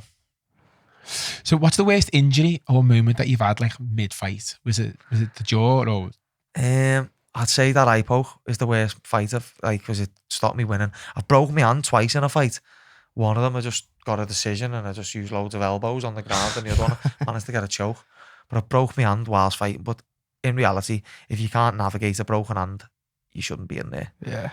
Like, tougher things are going to come your way. But yeah, that eye poke in that last That's fight. mad, that. Like you break your hand in a fight though. I'd be like, I was rocked. Be like, where is he? Where is he? And then I'd be like, is that the canvas? And I'd be like, fucking hell, there he is. So it was mad. It was a crazy, chaotic experience, that one. Yeah. Did you get points taken off him for that or anything like that? Lost the point, yeah. But just 1 point and it was because not, you lost your it was eye. not unintentional, so that, listen, it's not on Lewis. Okay, let's talk Aspire now. Starting your own gym while still fighting. What made you say, fuck it, I'll just build my own, I'll do it myself? I just felt like I had all these great ideas and I just felt like no one else was going to get to them first. And I also felt like it was me calling, and Like I could have probably like retired from fighting 3 years ago and opened the gym, but I wouldn't go back and change nothing. No. I love the gym. I love what we've achieved. I love what we do. It's just a beautiful place. And like, I don't know if you're into like astrology. I know you probably are a little bit. Yeah. So I do believe in like, you'll have some sort of life path and soul age. And my life path number's 22. Don't know if you're on there. I am. Yours is 22, I'm is it? a 22 lad. So I'm a my favourite numbers then. I'm a master builder, and apparently, like, you know, I make a good martial artist, but a good community leader, and I have good vision, and I understand how things connect, and I get more out of serving others than myself, and all this makes sense. Does, like, when you look back at your career and what you've done. Yeah, does. I like it. Yeah. So I feel like I'm just living out my authentic self, and I yeah. think that's one of the things the world doesn't want you to do. They don't want you in your own, like, in your own resonance. They don't want you resonating. That's why they your want you own in frequency. school to learn from a book. Like, Yeah, and exactly. I don't like the box me. That's what it's about, I'm isn't outside of it. Just do So your yeah, thing. no, I think for aspire, you as just well, though, Dean, love I it. think if you were to start your own gym only a few years ago and then retire then, you wouldn't have had the likes of Liam and Marlon and all that. You wouldn't have even had the gym to be training in, would you? You wouldn't have even had the done that careers, you course for the know. last 9 years. 100%, and look now, what they turned let's say into. I retire next year. Like, I've got an income. I'm not just starting something. I'm proper deep in something. I've already seen guys like 15-year-olds get up to the UFC. Yeah. I've seen the likes of Liam now, like the coach and mentor he is at 24. Top when class I'm in fight fighter camp as well. now, I've got a 24-year-old mentoring me. That's testament to the work me and Phil do 100%. and the way the gym is being set up. Do you know what I All mean? the way So- with Muhammad as so- well. Like, he's done so So well. I do think, like, myself, my business partner, Phil Turner, and everyone else who's out with Aspire, by the way, 'cause it's not just me and him, but there's been a lot of people who've contributed that. But, you know, we were away in Brussels this week, and a few times we did say to ourselves, you know what, mate, we should take a bit of credit. It's been hard. It's been hard. We've done a lot of shit wrong and poorly, and there are periods where we look back and we don't like our standards, and we haven't always been the best role models. But is that not what life's about? Exactly. Is mistakes, like, then, I ain't learning. perfect. Talent, And it's all about reflection and being honest. And like, there's been times where I've matched one of my guys with a fighter I shouldn't have, and my guy's been beat up, and I've had to go up to him and go, listen, lad, I just overmatched you there. I'm sorry. Oh, it's the hotmost. That's probably one of the worst things I've ever had to do.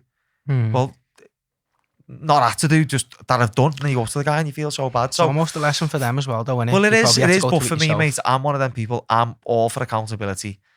And I think when you admit that you're wrong, I think That's that's the best qualities you can have. there you go. And that's why I wasn't happy with that performance, because I cut 6.7 kilos. I want to get it down to 4.7. So I've got to lose a lot of weight these next 11 weeks, next 23 weeks. Do you find running the gym harder than fighting? Which one's the hardest? No, fighting's definitely harder. Like, fighting's so hard, mate. All the variables, training hard, doing what you do to your body, spinning a few plates. No, it's definitely harder fighting. Yeah, Spinning a few plates in It's between hard, doing mate, it all. yeah, it's hard. What kind of coach are you? That's a good question. I'd like to think I'm elitist as well, but I am very inclusive. But one thing that I learned when I was in uni was like, it's like what coach is the best coach, and what I've tried to be now is what setting am I in. So on a Sunday morning, I might be doing a Sport England session with a group of 3 to 6 year olds. My objective there is physical literacy. So now I'm about inclusion and fun. Or, you know, I'm trying to help someone like Muhammad get ready for a fight. I'm trying to make the best fighter in the world. So I'm very adaptable, but I'm definitely I'm experienced. But yeah, I'm inclusive. I'm a very inclusive coach. I will give everyone a fair crack at the whip. Well, talking to Mohammed, that was the next question. Obviously, you've brought him through now. What was it like seeing him getting into the big leagues? What's that feeling like watching Just it? always knew that was going to happen for him from a very young age, from when I met him at 15. So I always knew. I always had concerns about certain aspects of his fighting style and things, and some of those things end up getting in the way where he's got to now. But I have no doubt that kid's going to do it still. Like, his level of resilience is just that knee bar thing. Have you seen it? Yeah. It's disgusting. I wanted to touch up on like what's going on with him in the UFC at the moment, because like he's not signed for them no more, is he? I know he had a few fights with them, didn't he? Listen, I won't go into it too much, right? But they're Because he's unhappy huge, with, isn't he? unhappy with You know, certain things. I think he's going to go away, get a good few wins. There's nothing exciting about that division right now. He should be in there, and he should have already had the title shot. 7-0 with 4 finishes. People moaning about people's fighting styles or this or that. It's a joke. If you're winning within the rules, then you're winning. 100%. No one went, oh, Liverpool only won 1-0, give the other team 3 points. If he was a £155 guy, or no one ever said like, oh, such and such got the golden boot. Oh no, give it to him, because his were mainly tap-ins. Do you hear that in football? You are It's correct sad with now the because the lines getting blurred between sport and entertainment. Yeah, I want to entertain in fights, of course I do, but I'm also there to win 100%. within the rule set, and I shouldn't be penalised ever if I do that. Yeah. Now, I don't think PFL would do that, and I like the way their leagues are set up now. Yeah. But UFC is going down a slippery slope. It's becoming WWE, and it's worrying because now I think someone like Mo could take them to court and win because I think they're discriminating against them because it's classed as match fixing, right? I don't want to get into this too much, right? But the FA can't say we want you to play down the wing to Everton. They're not allowed. They can't ring David Moyes and go, more wing play. People aren't watching you play. We need more people tuning in. Too much entertainment That's factor. illegal. It's not for the win. Well, it's illegal. 100%, It's match fixing. 100%, So why can the UFC do it? Why can they ring a fighter up and say, you need to strike more? They shouldn't be able to. But why is that okay for him to say that? But then when you go to like the £155 division in the UFC, it's full of it, Dean. Champion himself. Only just gone to This is what I'm saying. So this is why I don't get it, mate. But you know what I'm saying, don't you? Why is that happening? I think if that went to court, Mo could demonstrate he's been discriminated against. They've lost some lawsuits recently, the UFC, you know. Yeah. They pay something mad like 10% or 12% of the fighters of the total revenue, whereas other sports is like more around 50. Yeah. I think Cristiano Ronaldo's wages for the year is more than the whole UFC roster payout. Seen something about that the other day on Instagram. It's something mad numbers, Craig. You're talking, I mean, don't get me wrong, he's a huge star, Cristiano, but that you know, one player though compared to a whole lot. Like the UFC player fighter wages should dwarf his purse. Yeah. How was PFL in that regard? Like, do they look after you a lot more than what? Yeah. I've heard good things about them. The thing for me, right, is I'm 37, coming up to. When I came back to fighting, I got a few wins. We reached back out to UFC because they tried to sign me a few years before. They said they thought I was a bit old, took it on the chin. And I went straight to PFL. PFL's got a tournament format. I like the idea of that. They're not asked if you wrestle. They don't penalise anyone. They've got Russians winning the $1 million tournament or whatever they are, 500 grand now. So I can progress into that. I know they've got a presence in the Middle East. The guy who manages me or did manage me, Gustavo Firmino, he's the PFL MENA, Middle East North Africa head. And I'd love to maybe do some work in a development role for the PFL eventually in the future. I believe they want to open a big PI over there eventually. So I want to get out to the Middle East and maybe get into a development role with PFL. Like I say, the UFC's going down the WWE route. My bread's buttered nicely with these. If these ever let me go, I'm done fighting. Yeah. Is that when you'd be done? Yeah. Hopefully win the tourney this year. Main event for them. Maybe have a go to the World Tournament. Done. Get into something else in it. You've already got something. That's what I'm saying. I've got. This is hard. It's the best problem to have, though, Dean, innit? It's hard. This making weight as well. What weight are you fighting at the moment? Is it feather? 62. What's that? 137. 136 weighing on the day, but the fine I've got to weigh in £135. Okay. So I'm probably 10 kg heavier than that right now. Yeah. I reckon I'm about 72 a week after the fight. Yeah. Now it's a lot of weight though, isn't it? 68. So obviously, did you weigh in before fight day, isn't it? So you weigh in the Friday, is it? And then you fight the Saturday. What are you weighing the Saturday? About roughly 69. Yeah, so it's not that much compared to a lot of other fighters though. Because I've heard a few mad I weight weighed cuts. the same as Marab on Wednesday fight week. Me and him were identical in weight. Yeah. He came in a bit heavy than me. I was nearly 70 kg the day I fought. Yeah. But the annoying thing is my opponent's nearly the same. This guy weren't, but usually both guys are fighting what they weighed on Monday. Why don't we just both not kill ourselves and both fight what we weighed on Monday? Yeah, a catch weight and just say to each other, look, scrap that. But it makes sense. It's a complicated process. They need to do DEXA scans and rule you out of weight divisions. I've got to pay for all these medicals like MRIs and that, and then I can cut as much weight as I want. I feel like it's a bit of a oxymoron. Like, it doesn't make sense. Yeah, nothing does make sense. Like, how's that medically cleared for $2,000, but then you can cut as much weight as you want? So going back to coaching. So Do you feel any pressure coaching, like, and having these careers in your hands, or do you get a total buzz off it? You know, with these, No, because young lads? What I would say is, like, I'm very mindful, right? As a coach, you work for the athlete. It's the athlete's career, and I find that can be some of the toxic stuff where the coach is like talking about people's careers like they're in their hands. Your job is to build autonomous, self-motivated, elite level decision makers. Yeah, and you don't do that by holding hands. So now I'm all about gifting people autonomy and trying to make them problem solvers, like self-analytical, self-reflective. Now I just buzz off the journey, and I love adding value on the journey. But I understand the biggest thing in life is experience. So my job isn't always to tell everyone anymore. It's to set up, facilitate opportunities to get the right experience, whether that's fighting, coaching, what we do with the college. You know what I mean? Of course, there's no better man to have than anyone who's got experience like yourself. You said you got 18 years in the game. Yeah. It'd be hard for someone to try and coach you who's never had a fight in their life, innit? So it's good to have someone like you. They're probably looking at you thinking there's no better man. It's good to have for them to have that trust in you. Do you know what I mean? And again, like, I hope I can look at a it? 16-year-old and say to his mum and dad, look, he wants to fight full time. We're going to do X, Y, and Z. He's going to have these other things in his locker. He's going to be versatile. He's going to be multifaceted. And he's got options when he's done fighting. So 9 times out of 10, parents back the kids on the course. Then they're very reluctant when they first hear about it. And then usually we have these kids who are like 16, and then by the time they're 18, I'll give you some good examples now. I've got mums and dads messaging me saying, oh, he's brilliant. Thank you so much. One of the dads gave us £1,000 to go and get some dough for £1,000 to go and get some food the other day, just because he's so happy with the man his son's becoming. It's a nice give back. We're super proud of this, the young lad as well. Yeah. But I know mum and dad are super proud of him. He's fighting grown fellas. He's lost a fight. He's winning some fights. Now I've got loads of these kids now in the gym. So he's just one example of many of them. And I love seeing how proud they're making their own parents and doing something like fighting. And these are kids who, they're not rough kids. Yeah. Some nice homes. Yeah. And the mums and dads had ideas for them to be accountants or whatever.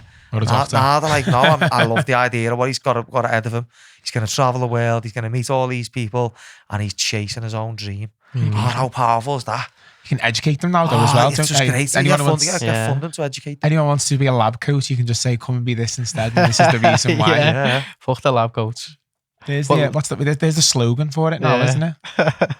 But there's another one as well you wanted to touch up on. Obviously, I've been in your gym a few times myself, and I've popped in, and these young lads that you talk about from 16 to 18, walk into your gym, loads of kids, age 3 to 8 or whatever, how old they are, and you've got your own students teaching these classes, haven't you? Oh, yeah. Well, and it's amazing to see, lads. Let me just got to throw this in, right?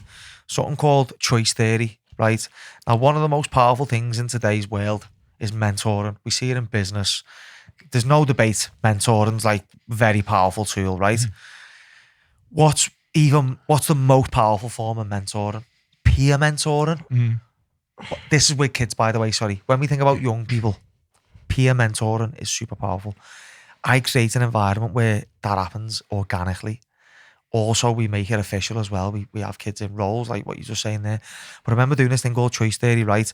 And if we look at the world, or we look at a young person, right? We've got 18-year-old whatever now, little Bobby. He's got 5 cups. He's got to fill them every day. Love and belonging, self-power, self-worth, freedom and health, survival, or freedom, survival and health, and self-power, self-worth, right?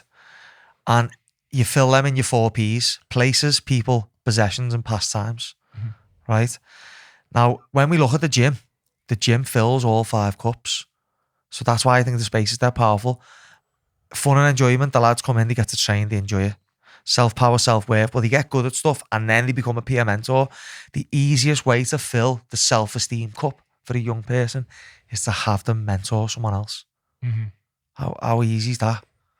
Might sound like nothing, but if you take a young person and you put them in an environment like the lads I'm talking about now, and then you give them their own group of like 30 little kids who all love them and buzz off them, and before you know it, they're bringing them Christmas cards in and box of chocolates and booking PCs in with them. They're now like a mini head coach of a mini group of kids. Believe in themselves. That is one of the strongest ways I find to galvanise a young person's character. Yeah. I have seen that in action now, and it's very powerful. So when I've got an environment where we just load these 5 cups up, all of them, in one place. So anyway, choice theory, yeah, love it. Research. If you work in youth development or any mentoring role with young people, get William Glass's book on choice theory. Belter. So you said you've only got a few years left. Is there any unfinished business you've got? Like, is there anyone you want to fight? Like, Well, there's that guy, isn't he, Lewis McGrillen, who beat me. So you want him? Yeah, like I said before, I was impaired in the fight. I don't think that was a good reflection of how me and him would go next time round. He might win again, might win better, but it was fight of the year. It was a good scrap, lad. So Really I'd good love to scrap. run fight of the year back. Where's your head at now compared to like the old wild life that you obviously when you were growing up? Oh yeah, growing up and like what's partying. like what is it like now? Like what would you say to the old you? I just wish I knew to get into MMA when I was a bit younger. I wish I started at like 15 when I was working in town. Would have been if I'd have got into it at that time in my life, I would have had an even better 20s. Would have just shaved a few more years off for you. Yeah, Would have I would have been been a bit further ahead. Probably wouldn't have partied as hard, but still would have had that great experience. Of course. So, but I think it's good that you've had that side of it, and now I'm glad they have my kids late system. as well, because like I know all these things that I want to avoid for my kids now. Do you know what I mean? So yeah, I feel like I'm in a position to be a good dad, and I like that. I feel like you are. What legacy do you want to leave behind? 3 words to like sum it up. What would you want them to be? Don't take the vaccine. That was the best. 4 words. Don't take vaccine. Don't take vaccine. Don't take vaccine. No, don't take any vaccines. They're not meant for humans. Do you ever, who want to thrive. I know you're on that ass, but do you ever feel like frustrated when you're misunderstood? Because you are. I mean, we're branded black sheep, the ones who ever speak out. Do you ever feel like, do you get agitated when you're misunderstood? No, not anymore. I used to get into all kinds of battles on Facebook comment sections, but now I just think it's over my head. I can't help. I love a little troll argument though, you know. I know I used to, but I don't anymore, Craig. I only like talking to the people who want it. I feel like I've done my work. Yeah. You know what I mean? Yeah. I feel like you're so sure about the fact you're right though as well. I feel like I had a message. I delivered it. I took a few risks. I done what I needed to do, and I can look myself in the mirror on it. Yeah. It was like you knew my next question. I was going to say, if it all ends tomorrow, would you be content with what you've done? And 100%. I just answered it for you. 100%. That is the one thing that I am happy about. I've got no regrets as a man. And like I said, yeah, I do it all again, lad. Do it all again. Whatever the next one is, don't take that either. So the way I just said to you about chop, you love a bit of argument. Oh, lad, but you know what? It just sits there. I've been fucking banned and all sorts of this and that, but can't help but just get involved. Waste your energy, lad. I know you do, and you walk away sad. I'm think maybe not everyone's meant to know yet. Maybe we're all on different timelines, and they're just not meant to know yet. 100%. They're meant to think it's still safe. Yeah, you just want to know if the chamber's this close or from that room. I'll still tell them, but I won't get into an argument over it. Do you know what I mean? Yeah. That's the way to do it. It is. It's hard not to, though, when your beliefs are so strong in it and you know you're so sure about your own. And especially when you hear people saying stuff and you're like, it's like that bite that tongue. Well, I'll be in the nursery queue and I can hear like one of the ones going, oh, he's been awfully ill since he's had his jabs. He's just not being himself. He's got to get 5 more tomorrow. And I just feel like turning around and go, don't do it. You've never watched my clips, have you? It really rocks me to the core, mate, because of how serious I believe it is. 100%. Okay, so now I wanted to bring inject some fun into it. So I've got some questions here for you. Quick fire round. Just say a couple of words for every answer. You ready? Yeah. Okay, toughest opponent you've ever faced? Lewis McGrillen. Okay. Hardest punch you've ever taken? I mean, I can't tell you what he felt like, but it's got to have been Lewis McGrillen's. Same again? Times 9. Best moment in your career so far? Probably winning that belt in that bull ring. That was fun. Is that with the fellow I couldn't say his surname before? Yeah. That's the one. Okay, most underrated Liverpool fighter ever? Most underrated Liverpool fighter ever? Skill-wise, me boy Aaron Robinson, little as. Okay. Very talented fighter. One thing people get wrong about you is that I can't change my mind. I'm very flexible with me worldview. They just think you're, yeah. Do you think I'm dead set on something? That's just when I know I'm right. Yeah. There are times when I change my mind. Don't get me wrong, I've like, vaccines are the best thing ever, you divvy. What are you talking about? For like 2 years, I wouldn't It's not have as it. if you haven't got receipts though. So I've got all the receipts. Yeah, on. it's mad how got you've been them on the all. other side of it as Oh, well. I was innit? on It's there for crazy, that. everything. Yeah. If you weren't a fighter, what would you be? I'd probably do a bit of work in property. Joe Cordina ran to jail to that one. Yeah. Yeah, maybe I'd have done something with real estate. Real estate. Okay. If you had to fight one Scouse celebrity in a cage, who would it be and why? One Scouse celebrity. Cham'Pain. Why? It's about it, innit? What's your guilty pleasure that would ruin your hard man image? Singing to most songs that are on in the car. White girl music. Doesn't matter what it was. It was karaoke car ride to me. Like 1,000 miles, like Yeah, the White Chicks moment. Who would play you in a film? Oh, what's the guy who was in Lockstock? Scouser. Is he it's not Steve Thingy, is it? Steve, I forgot his name, but yeah, him. Steve Graham, is it? Someone said I look like him anyway. He's from Kirby. Yeah, probably Might be him actually. Probably him, man. What's the weirdest DM you've ever had from a fan? Offering to buy underwear that I've trained in. Been there, got the badge. Yeah. Socks and everything. You lad. probably sent Sure. them. No, Yeah. 40 quid. But, you know. To be extra, asked me to go for a jog in them before I sent them. That's Didn't send just them. all kinds of wrong, that isn't it? No, as if, imagine. What would your walkout song be if you were going to do Strictly Come Dancing instead of MMA? Probably still have the same one. The intro by the XX, don't know. Is that it? Is That's that what it? I've always had the same song. Just come out to that tune every time. Have you ever thrown a punch and immediately regretted it? If so, who was it? Nah. No? No, No, I haven't. no fucking regrets. No, in that, anytime no, I've hit someone, it's been With warranted, intent. especially me alpha. And that's it. Especially as our fella. Made up with that one. Dean, where can people find you on socials, gym and fighting? I and only your really upcoming use projects? Instagram, DNG_. My business is Aspire CSA. Obviously, if you're a young person, you want to get into MMA, or you've got young kids and you want them to learn some combat sports, but in a proper professional setting where it's done in an age-appropriate way, that's actually like underpinned with good, a scientific approach to what we do, then get down to Aspire. That's perfect. Okay. And I'm looking for some sponsors, for my semi-final and final. So if you want to get your business featured on my shorts, fight kit, all over my socials, and I'll push as much as I can, then fire into me. What dates are your fights, Dean? 26th of September, and then the finals the 13th of December. Fighting a 9-0 Polish guy in Nantes in France, 26th of September, so it's a Friday night. It'll be live on DAZN. Lovely. That's sick. Okay, so final words to listeners. What do they need to remember if they've listened to this and want to take something from your story?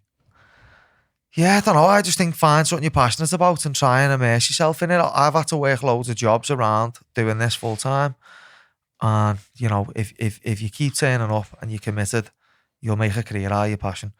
Like, get a hobby that keeps you fit, helps you make money, helps you be creative. I've put all three into one. And that's fighting for me. It does all those things for me. And yeah, and now I get to be excited about going to work every day rather than not enjoying my work. Going to work. Do you know what I mean? This has been one of the most insightful podcasts I've ever done. Very educational. Don't take the vaccine. Yeah, don't take the vaccine. Don't listen to the lab coat fella.